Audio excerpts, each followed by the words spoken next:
निर्जला एकादशी के दिन चुपचाप गाय को खिला दें। यह एक छोटी सी चीज इतना धन आएगा कि दुनिया देखती रह जाएगी। जी हाँ मित्रों, पूरे साल भर का सबसे कठिन व्रत निर्जला एकादशी के व्रत को माना जाता है और इस निर्जला एकादशी को विष्णु प्रिय तिथि कहा जाता है। निर्जला एकादशी जो कि ज्येष्ठ महीने के शुक्ल पक्ष में आती है और जो भी मनुष्य बिना जलपान किए इस उपवास को करता है तो उसे साल के सभी 24 एकादशियों के समान फल की प्राप्ति होती है और पापों का नाश होता है। दोस्तों, हमारे धर्मशास्त्र कहते हैं कि निर्जला एकादशी का व्रत करने से समस्त एकादशी के व्रत का फल प्राप्त हो जाता है। यानी कि अगर आप किसी कारणवश पूरे साल भर की एकादशी व्रत को नहीं रख पाते हैं और केवल निर्जला एकादशी के व्रत को रख लेते हैं तो आपको समस्त एकादशी के व्रत का जो पुण्य फल होता है वह प्राप्त हो जाता है। मित्रों, पूरे साल भर में 24 एकादशी तिथियां आती है और जब अधिक मास लगता है तो एकादशी के व्रत की संख्या 26 हो जाती है। इन सभी व्रत का फल हमें सिर्फ निर्जला एकादशी के व्रत से प्राप्त हो जाता है, क्योंकि यह व्रत बहुत ही कठिन माना जाता है।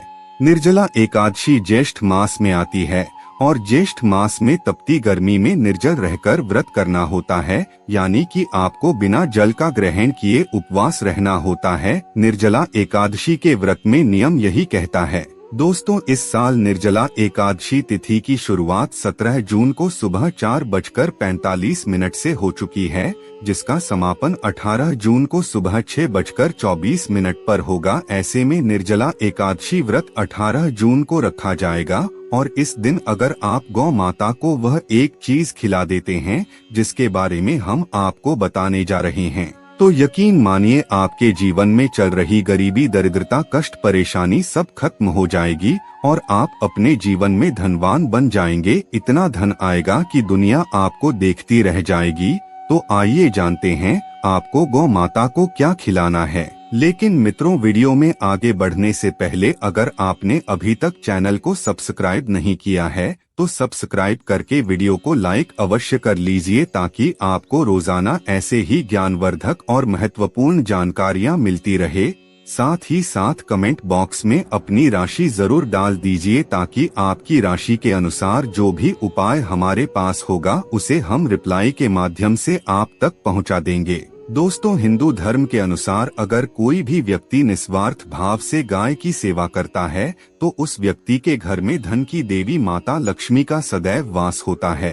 वैसे तो युगों युगों से ही गाय को कुछ न कुछ खिलाने की परंपरा चली आ रही है और हिंदू धर्म में गाय को लक्ष्मी का स्वरूप माना जाता है और उसकी पूजा की जाती है।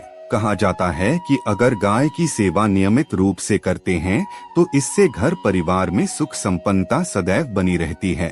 जिस घर में बिना किसी स्वार्थ से गाय की सेवा की जाती है उस घर में लक्ष्मी जी की कृपा सदैव बनी रहती है और जिस घर में गाय की सेवा नहीं होती उस घर में अचानक ही किसी न किसी प्रकार की कोई न कोई बाधाएं उत्पन्न होती रहती है। दोस्तों, जैसा कि आप सब जानते ही हैं कि गौ माता में 33 कोटि देवी देवताओं का निवास होता है और अगर आप सुबह की जो पहली रोटी बनती है उसे गौ माता को खिलाते हैं तो इससे सभी देवी देवताओं का आशीर्वाद आपको प्राप्त होता है।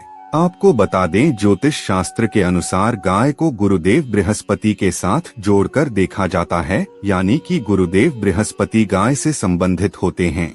अगर आप बृहस्पतिवार के दिन एक चुटकी हल्दी रोटी में लगाकर करके गाय को खिलाते हैं तो इससे आपके नेगेटिव ग्रह शांत हो जाते हैं और गुरुदेव बृहस्पति का प्रभाव भी सकारात्मक रूप से प्राप्त होने लगता है। अगर आप मानसिक रूप से परेशान हैं, आपके जीवन में परेशानियां चल रही है, आपका दिमाग शांत नहीं है, तो आपको गाय को कुछ मीठी चीज खिलानी चाहिए। इससे टेंशन खत्म होती है, स्वास्थ्य अच्छा होता है। दोस्तों, अगर आपको ऐसा लगता है कि आपके सभी ग्रह खराब चल रहे हैं तो ऐसे में प्रतिदिन गाय को पहली रोटी जरूर खिलाएं। धीरे धीरे करके आपके सभी ग्रह शुभ हो जाएंगे। दोस्तों, कई बार जीवन में लंबे समय से कोई शुभ और मांगलिक कार्य नहीं हो पाते हैं। इसके पीछे राहु, केतु और शनि जैसे पापी ग्रह होते हैं। लेकिन अगर आप गाय को रोटी खिलाते हैं, गाय के पैर को छूते हैं तो आपके घर में मांगलिक कार्यक्रम होने लगते हैं।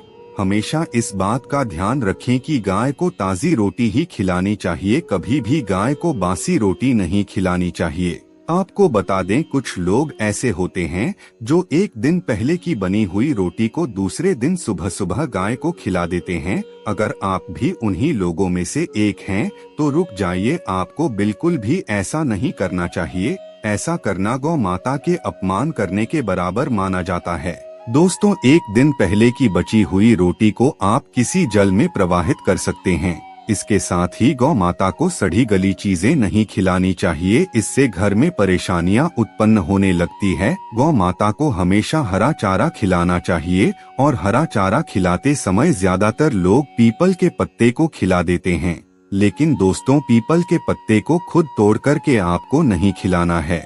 दूसरी बात, अगर आप कुछ सब्जी लेकर आते हैं तो उसमें से जो डंठल और बेकार की चीजें बचती हैं उसे तोड़ करके आप गौ माता को खिला देते हैं, लेकिन आपको ऐसा बिल्कुल भी नहीं करना है। अगर आप ऐसा करते हैं, यानी आप सड़ी गली चीजों को गौ माता को खिलाते हैं, तो आप पाप के भागीदार बन जाते हैं। और साथ ही साथ 18 जून निर्जला एकादशी पर आटे की 11 लोई बनाकर उनके ऊपर हल्दी लगाएं। इसके बाद गौ माता को खिलाएं और हर एक लोई को खिलाते समय गाय के सिंग पर आप हाथ फेरे, पीठ पर हाथ फेरे, मस्तक पर हाथ फेरे और गौ माता के चरणों का स्पर्श करें। ऐसा करने से आपके समस्त काम बनने लगेंगे। जो दुख का समय चल रहा है वह भी खत्म हो जाएगा। आपके जीवन में खुशियां ही खुशियां होगी। इसके अलावा 18 जून निर्जला एकादशी के दिन आप गौ माता की 7 बार परिक्रमा जरूर कर लें, इससे आपके समस्त काम बनते चले जाएंगे। और 18 जून निर्जला एकादशी पर गाय को आप जब भी रोटी दें तो रोटी पर आप थोड़ी हल्दी लगा ले या थोड़ा गुड़ रख ले। अगर गुड़ ना हो तो आप थोड़ा घी रख सकते हैं। आपको गाय को कभी भी सूखी रोटी नहीं खिलानी चाहिए। जब भी आप गाय को रोटी खिलाएं तो उस पर कुछ ना कुछ रखकर खिलाएं। हल्दी रख ले, गुड़ रख ले, मिश्री, घी या जो भी रख लें, लेकिन खाली नहीं खिलानी है। दोस्तों, इतना करने मात्र से आपके जीवन में जो भी कष्ट परेशानियां चल रही है वह सब समाप्त हो जाएगी और आपके जीवन में धन दौलत सुख समृद्धि में वृद्धि होगी। इसीलिए इन उपायों को जरूर कीजिए, आपका जीवन धन धान्य हो जाएगा और आप स्वर्ग के भागीदार भी बन जाएंगे। तो मित्रों, आज की वीडियो में बस इतना ही। फिर मिलते हैं किसी नई जानकारी के साथ। तब तक के लिए धन्यवाद।